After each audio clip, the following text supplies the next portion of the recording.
And good Saturday morning.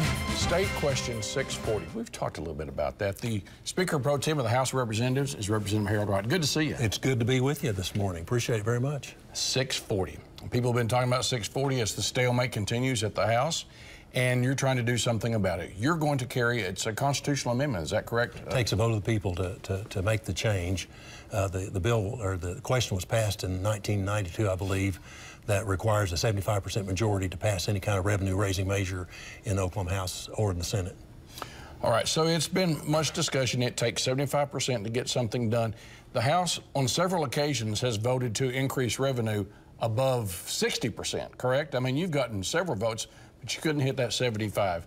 The voters wanted State Question 640. Do you think they'll be willing to change? Well, the people I talk to seem to think so. It's something that people feel that has hurt, at least had a negative effect on state government. When you're talking about passing a budget and you have a budget law in Oklahoma where we have to pass a balanced budget each year, in situations like we've had the past few years, you need to make some adjustments.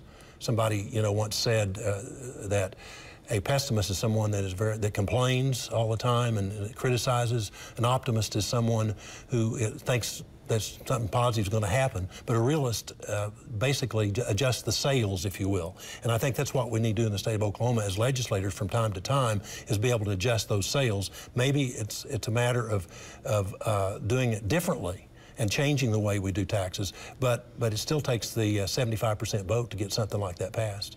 So you've introduced the bill. It's going to, how will it go through the legislative process? Well, it will start in the House, since it's a joint resolution, a House resolution, and then it would go, if it passes there with a 51% vote, it would go to the Senate, and then the House and the Senate decide what issues usually that they're going to put up on a state ballot, which would possibly come up in November.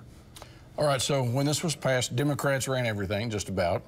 People were recoiling from tax increases. That's why that happened, a lot of tax increases in the 80s and early 90s. So you think that the public is for this just because of the change? Republicans typically have been anti-tax increase. You see the irony here. A lot of people are going, how could this be happening with Republicans in charge? Well, I think that's a really good question. And the problem is that Republicans are now leading. And as a result, we've had to make tough decisions.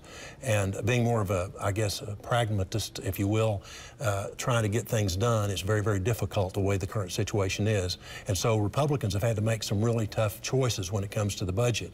And so things have changed. It's different than it was 20, 30 years ago. I hope the people will see the need. The bar is still high. 60% is the same as a school bond election. So the bar will still be high. It takes 60% of the legislature to pass a revenue-raising measure. So I think that hopefully people can understand that the 75% is just near impossible. We've got about 30 seconds left. This is only going to take 51 votes to move through the process, not 75. That's correct. It takes 51 to get out of the House and the Senate, and then it will take 51% vote in the actual referendum. Speaker Pro Tem Harold Wright. Thank you. Good to see you. Appreciate the opportunity. We'll look forward to seeing where this goes. Very good. All right. Thanks again for watching Hot Seat. See this again at news9.com/yourvotecounts.